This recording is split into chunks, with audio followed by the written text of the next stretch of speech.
በድንገት ልታሳድጉት ቤታችሁ ያመጣችሁት ድመት በእውነቱ ድመት ሳይሆን አፍቃሪያችሁ ሰው ቢሆን ምን ታደርጋላችሁ? ይሄ ልጅ የሆነው እንደዛ ነው። ያፈቀራትን ሴት የግሉ ለማድረግ ለሷ ሲል የከፈለው የፍቅር መስዋዕትነት በጣም የሚያስደንቃችሁ ነው። መጨረሻው ግን ምን ይሆን? የዚህም ምርጥ ፊልም መጨረሻ አብራችሁኝ በመቆየት እንድትደሰቱበት እጋብዛችኋለሁ። ፊልማችን የሚጀምረው ኪም የተባለች ባለታሪካችን ከአንድ ከምትወደው ልጅ ድመት እየተቀበለችው እያየናት ነው።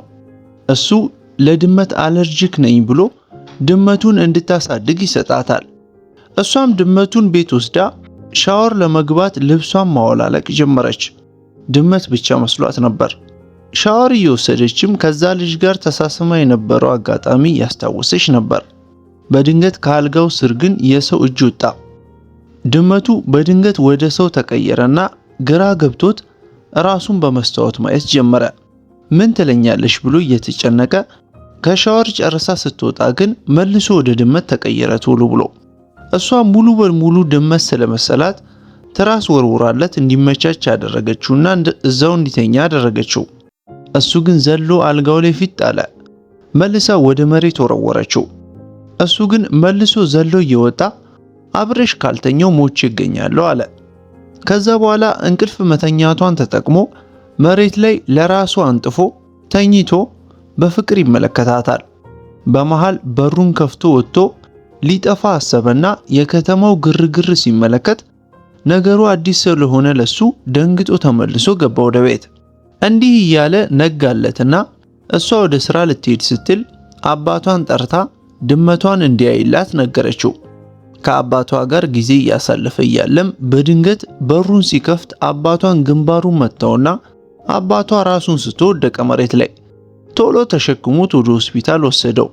ኪም ተደውሎላት እሷም ወደ ሆስፒታል ደረሰች። አባቷ በመልካም ጤንነት ላይ እንደሆነ አየች። ድመቱ አሁን የቤቱን አድራሻ ስላላወቀ በከተማ ውስጥ ጠፍቶ ቀረ። ወዲያው ደግሞ ወደ ሰው ተቀየረና ኪምን ሲመለከታት ተከትሏት መሄድ ጀመረ። እሷም በመሃል ሊ የተባለው ልጅ ደወለላት። ሊ ማለት እሷ የምታፈቅረው በፊልሙ መጀመሪያ ላይ ያየነው ልጅ ነው። ጎኗ ያለው ልጅም ወደ ድመት ተቀየረ ወዲያውኑ። ከሊ ጋር በስልክ ስታወራ ካንተ በላይ ድመቱን በደንብ ነው የምወደው፣ ምክንያቱም አንተ የኔ ፍቅረኛ መሆን አትፈልግም አለችው። ወደ ቤት ተመልሰው ሲተኙም እሷ መተኛቷን አይቶ ድመቱ በድጋሚ ተቀየረ። አብረው አደሩ በዚህ መልኩ። በነጋታው የእንጀራ እናቷ መጣ ቁልፍ ሰጠቻትና የወንድ ልጄ የቤቱ ቁልፍ ነው፣ እዛ ኑሪ፣ ከዚህ በኋላ እዛ ሁኚ አለቻት።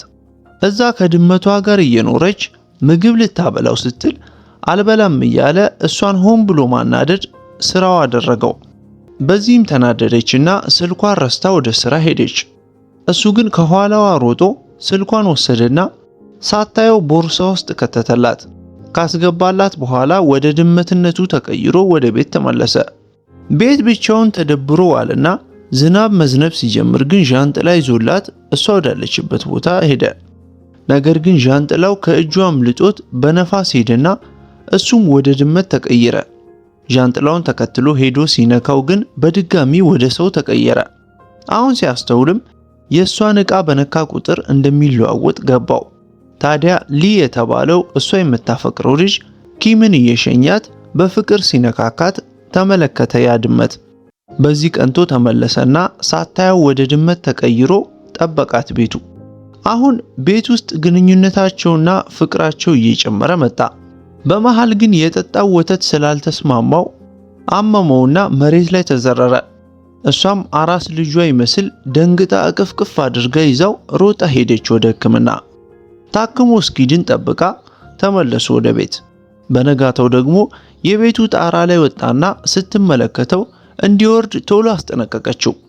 እሱ ግን አልወርድም የሚል መልእክትን በማስተላለፍ ሲያስጨንቃት እንደ ዲሽ ሰሪ መሰላል ላይ ተንጠልጥላ ጣራው ላይ ወጣችና ልታወርዶ ስትል ቀድሟት ወደ መሬት ወረደ። ደግሞ መውረዱን አይታ እሷም ልትወርድ ስትል መሰላሏ ዳልጧት ተፈንግላ ልትፈጠፈጥ ስትል ግን ቶሎ ወደ ሰው ተቀየረና እንደ በረኛ ተወርውሮ እቅፍ አደረጋት።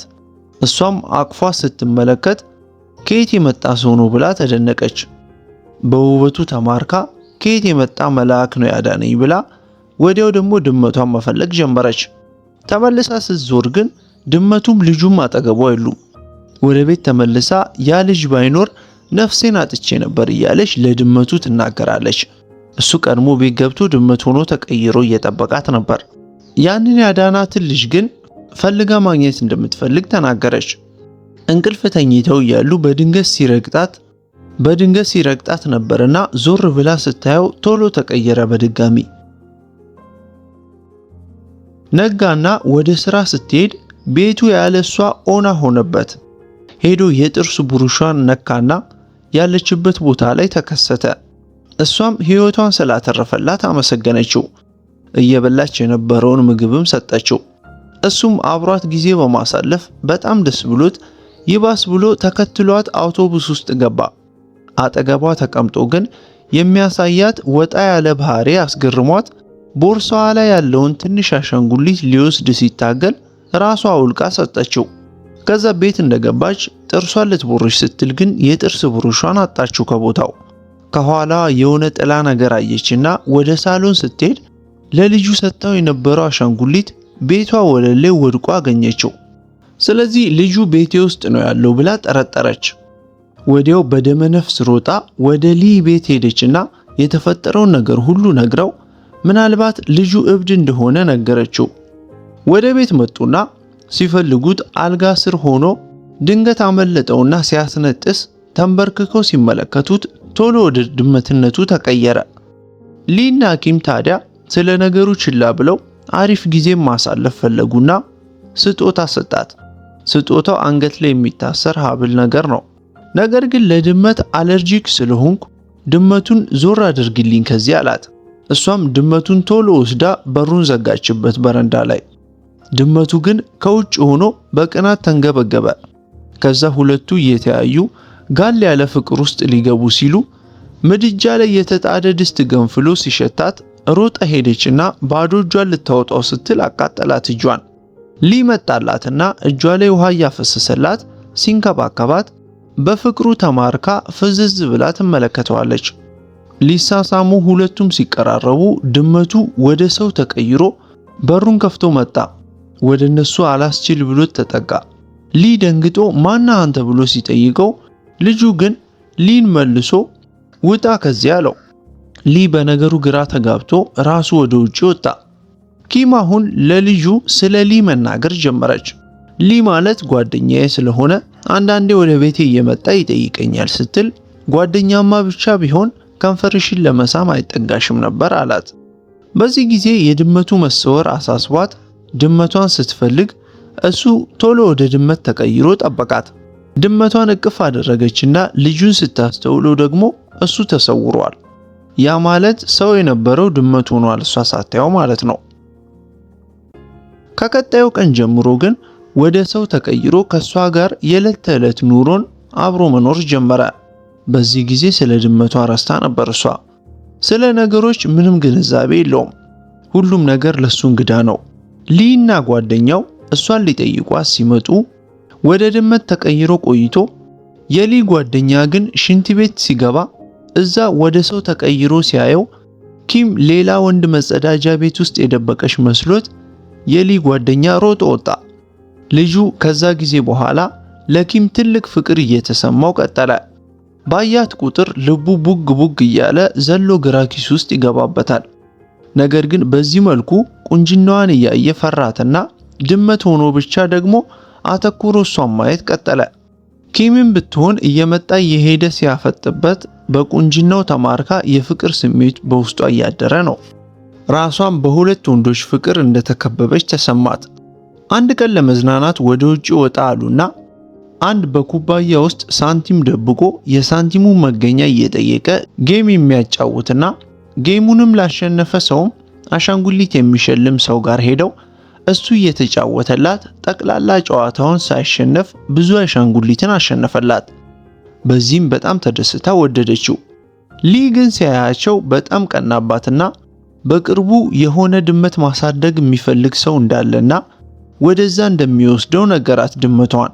እሱ ግን በጣም ተጨነቀ። አሁን ከዛ በዚህ ውሳኔ አዝኖ ብቻውን ተቀምጦ እንዳለ እንደሱ ድመትና ሰው እየሆነ የሚቀያየር ሌላ ሰው አገኘና ለረጅም ጊዜ ሰው ሆኜ ለመቆየት ምን ላድርግ ብሎ ጠየቀው ያንን ሕፃን። ሕፃኑም ልጅ ሲናገር ነጭ ሽንኩርት በደንብ ከበላህ ለረጅም ጊዜ እንደ ሰው መቆየት ትችላለህ፣ ያንን ደጋግመህ ብላ አለው። ነጭ ሽንኩርቱን ቤት ገብቶ እየፈጨ ቢበላውም የሆድ ህመም ብቻ አትርፎ መሬት ላይ ተዘርሮ ጭራሽ ወደ ድመት ተቀይሮ ራሱን ስቶ ቀረ። ኪም እንዳየችው ቶሎ ሮጣ ወደ ሕክምና ወሰደችው። አሁን ስራ መቀጠር ፈልጎ ወደ ሬስቶራንት ሄዶ ስራ ጀመረ። በዚህም ጥሩ ገንዘብ እያገኘ እሷን መንከባከብ ፈለገ። የሬስቶራንቱ ባለቤት ግን በፍቅር ምክንያት ሲንገላታና ሲሰቃይ ተመለከተውና ተጨማሪ ቲፕ ገንዘብ ሰጠውና ሄደ ስጦታ ግዛላትና ፈታ አድርጋት አለው። ከዛ በኋላ የተጣሉ ድመቶችን የሚያሳድግ አንድ ሰው ጋር ተቀምጠው ሲያወሩ በሕፃንነቱ እሱም አሳዳጊ ስላልነበረው ሲሰቃይ እንደነበር ትዝ አለው። ወገቡ ላይ ቁስል እንዳለበትና ያ ቁስልም ደና የሚሆነው ኪም ስትነካው ብቻ ነው። ሊ አሁን መጣና ድመቱን ወስዶ ለሌሎች አሳዳጊዎች ሊሰጥ ሊቀበላ ሲል እሷ ግን በጭራሽ ብላ ከለከለችው። ከዚህ ድመት ጋር ነፍሴ ተሳስራለች፣ ከሱ ተለይቼ መኖር አልችልም አለችው። ከዛም በድንገት መኝታ ቤቱን ከፍታ ስትገባ የእንጀራ እናቷ ልጅ ከሄደበት ተመልሶ መኝታ ክፍል ውስጥ ተኝቷል። ደንግጣ ቶሎም በሩን ዘጋችና ወጣች። ጸጉሩ እንደ ሴት ስለነበረ ልጁ ከሴት ጋር እንደተኛ ነበር የጠረጠረችው። ነገር ግን ድመቱ ቤቱን ከፍቶ ገባና እንደሚወዳት ነገራት። እሷ ግን ስላላመነችው ሴቷ ማናት ብላ ጭራሽ እየጠየቀችው ሄደች ጥላው። ወደ ክፍሉ ልትገባ ስትል ሲከለክላት ይበልጥ ጠረጠረችው። ልጁ ግን ከተኛበት ተነስቶ ሲመጣ አየችው። በነጋታው ከሊ ጋር ሆነው የኪምን ልቧን አሸንፈው ፍቅረኛ ለመሆን ተፋጠጡ። በንግግራቸው መሃልም ሊ እንደ ድመቱ እንደማይወዳትና ድመቱ ከሊ በላይ እሷን እንደሚወዳት ኪም ለመረዳት ቻለችና ያንንም ስትሰማ በጣም ተናዳ ይቅርታ አላደርግልህም ብላ ሄዳ መጠጥ ስትጠጣ ቆይታ ወድቃ ልትጋጭ ስትል በስውር የሚከተላት ድመቱ ግን ሮጦ ደገፋት። ራሷን ስለማታውቅ አጠገቧ እንዳለ እንኳን ሳትረዳ እሱ ግን በየግድግዳው ቀድሞ እየተደገፈ እሱ ላይ እንድታርፍና እንዳትጋጭ እየተንከባከባት ወደ ቤት አደረሳት። ሊ ግን ቤት ሆኖ እየጠበቃቸው ነበርና ድመቱ ይሄን ሁሉ ተንከባክቦ አምጥቷት ሊ በመጨረሻም ሲያቅፋት አየና ተናደደ። ሊ አሁን የድመቱን መታወቂያ ጠየቀውና ያንን ካላሳየኸኝ ግን ፖሊስ ጠርቼ አስባርርሃለሁ አለው። ድመቱ አሁን ይሄን ለመሸሽ ክፍሉ ገብቶ ወደ ድመትነት ተቀየረ። ሊ ተከትሎ ሲገባ ልጁ ተሰውሮ ድመት ብቻ ነው ያለው ክፍል ውስጥ። ነገር ግን ሊ ልጁ ወደ ድመት መቀየሩን ጠርጥሯል። እሱም ድመትነቱ እንዳይታወቅ በድመት ፎርም ብቻ ሆኖ ለመቆየት ፈለገ። ነገር ግን በድንገት ኪምን የሆነ እንጨት ወድቆባት ሊመታት ሲል ዘሎ ወደ ሰው ተለወጠና ተከላከላት። ሊ እዛው ቆሞ ስለነበር ከድመት ወደ ሰው ሲቀየር ተመለከተው። ኪም ግን ነገሩን አላስተዋለችም ነበር እና ሊ ልጁን ለብቻው ጠራውና በተጨማሪም ለኪም ሰጥቷት የነበረው የአንገት ሐብል በድመቱ ላይ አስራው ስለነበር አሁን የሱ አንገት ላይ ተመለከተው። የሰው ድመት መሆኑንም አረጋገጠ። ከዛ ከመቼ ጀምሮ ነው ግን ሰውና ድመት እየሆንክ የምትለዋወጠው ብሎ ጠየቀው። እሱ ግን ምንም እንደማያውቅና ኪም ስትነካው ብቻ ወይም የሷን ዕቃዎች ከነካ ብቻ እንደሚቀያየር ነገረው። ነገር ግን ከዕለታት አንድ ቀን ድመቱ በማይታወቅ ሰው ተሰረቀና ተወሰደ። ኪም ከተማውን በሙሉ ድመቴን ያያችሁ እያለች ማፈላለግ ጀመረች። የሰረቀው ሰውዬ ድመቶችን እየወሰደ የሚሸጥ ሰው ነበር። ነገር ግን ድንገት ወደ ሰው ሲቀየርበት አይቶ በድንጋጤ ነፍሱ ከስጋው ተላቀቀች። ሌሎች ተሰርቀው የመጡ ብዙ ድመቶችም አየና እኔ እንኳን አምልጬአለሁ፣ እነሱንም ቶሎ ልቀቃቸው ብሎ አስፈራራው። ሰውየው ይሄን ለማድረግ ፈቃደኛ ባለመሆኑ ጸብ ተነሳና በመደባደብ ጀመሩ። ኪም አድራሻው ተነግሯት ስለነበር የተባለበት ቦታ ስትደርስ ልጁ ቶሎ ወደ ድመትነት ተቀየረ እሷ እንዳታውቅበት። ሮጣ ይዛ አቀፈችውና እያለቀሰች አባበለችው። ቤት ከገባች በኋላ ግን በድጋሚ ወደ ሰው ተቀይሮ መጣና ይሄ ሁሉ እርዳታ ሲያስፈልገኝ የት ነበር ካለችው። ምክንያቱም ድመቱ እሱ እንደነበር አታውቅም። አሁንም እሱም በዝምታ ተዋጠባት። እሷ ግን ሰዎች ስትባሉ ግን ልክ እንደ ድመት ናችሁ፣ በተፈለጋችሁበት ጊዜ አትገኙም፣ ደግሞ ትሰወራላችሁ፣ ድብቅም ናችሁ አለች። እናቴም ካንሰር እንዳለባት ሳትነግረኝ ስትሰቃይ ቆይታ ስትሞት ብቻ ነው እንደታመመች የተነገረኝ አለችው። ስለዚህ እንደ ድመት በየጊዜው የምትሰወር ከሆነ ለምን ካንተ ጋር ፍቅር ጀምራለሁ አለችው። በዛው ወደ ጣራ ላይ ወጣና ውቡን ምሽት አብረን እያየን በኮከቦች ውበት እንመሰጥ ብሎ ወደ ጣራ ይዟት ወጣ። እሷንም ሁሌም አጠገብሽ ለመሆን በዚህ ውብ ሰማይ ስም እምልልሻለሁ ቃልም እገባልሻለሁ ብሎ እየተጠጋት ተሳሳሙ። በዚህም ደስ የሚል ጊዜን አሳለፉ። ቤት ገብታም ከሱ ጋር የተሳሳሙትን ስሜትና ደስታዋን በሙሉ ለድመቷ እየነገረችው በደስታ ተፍለቀለቀች። በእውነቱ ግን ያ ልጅ ድመቱ መሆኑን አታውቅም እሷ። በዚህ ፍቅር ተደስቶ እሱም ሌላ ወደ ድመት የምትቀየር ሴትዮ አገኘና ሲያወራት ሴትዮዋ ስትናገርም እኔም ከሰው ጋር ፍቅር ይዞኝ ነበር፣ ነገር ግን እኛ ድመቶች እንደ ሰው ረጅም ዕድሜ መኖር ባለመቻላችን ከሰዎች ጋር መፋቀራችን የማይሆን ነገር ነው አለችው። ስለዚህ ለፍቅረኛ ሰው ነኝ ብለህ ሳይሆን ድመት ነኝ ብለህ እውነታውን ንገራት፣ ያኔ አንተ ላይ 100 ዓመት ትኖራለህ ብላ ተስፋ አታደርግም አለችው። ወደ ኪም ተጠጋትና ግን እሱ ወደ ሌላ ሀገር ሊሄድ እንደሆነ ነገራት።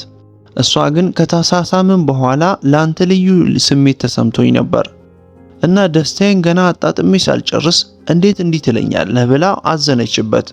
ከዛም በመሄዱ እያዘነች ልትሸኘው ወደ ባቡሩ ገባች። ሊ ግን ተከትሏት መጣና የድመቱን ነገርስ እንዴት ልታደርጊ ነው ሲል ጠየቃት። ድመቱን አንተ ተንከባከብልኝ አለችው ሊን። ሊ ሲናገርም ድመቱማ ይኸው አጠገብሽ ተቀምጧል እኮ አላት። እሷ ግን ቀልድህን ነው የምትቀልደው? ምንድን ነው የምታወራው አለችው። ከመኪና ሲወርዱ ወደ ድመት ሲቀየር አየችውና ግራ ተጋባች። ነገር ግን ሊ ተከትሏት ሮጦ ሄደና ድመቱና ልጁን በተመሳሳይ አንድ ጊዜ አይተሻቸው ታውቂያለሽ አላት። እሷም ድመቱንና ልጁን በተመሳሳይ ጊዜ አብራ አይታ እንደማታውቅና ነገሩ እውነት እንደሆነ አረጋገጠች። በድንገት ወደ ድመቱ ተጠግታ ሲለወጥም ተመለከተችው። አጠገቡ ተቀመጠችና ይሄ ሁሉ የተነገረኝ ነገር እውነት ነው ማለት ነው አለችው።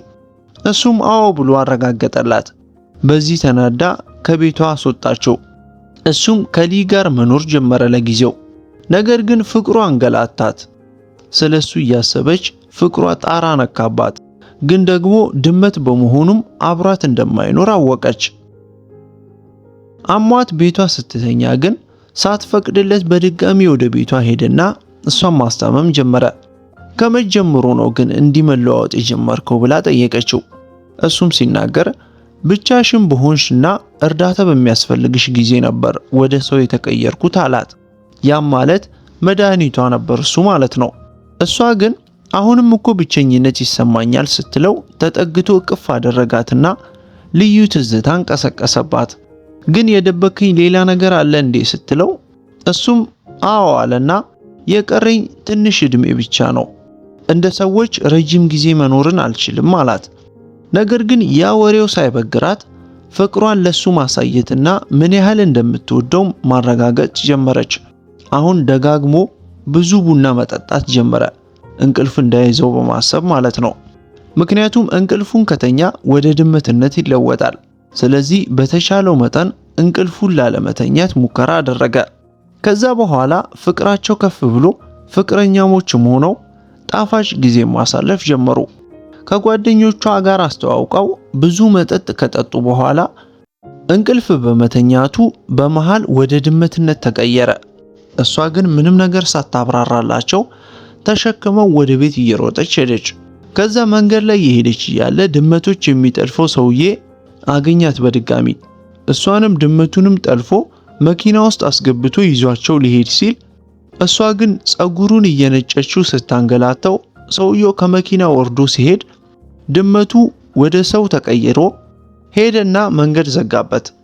ኪም ከኋላ መጣ በቦክስ ብላ ዘረረችው ያንን ሌባ። ወዲያው ሰዎች ሲመጡ ደግሞ ወደ ድመት ተቀየረ። ስለደካከመባት ወደ ሕክምና ወሰደችው። እዛም ሲነግሯት እንደደከመው ገለጹላት።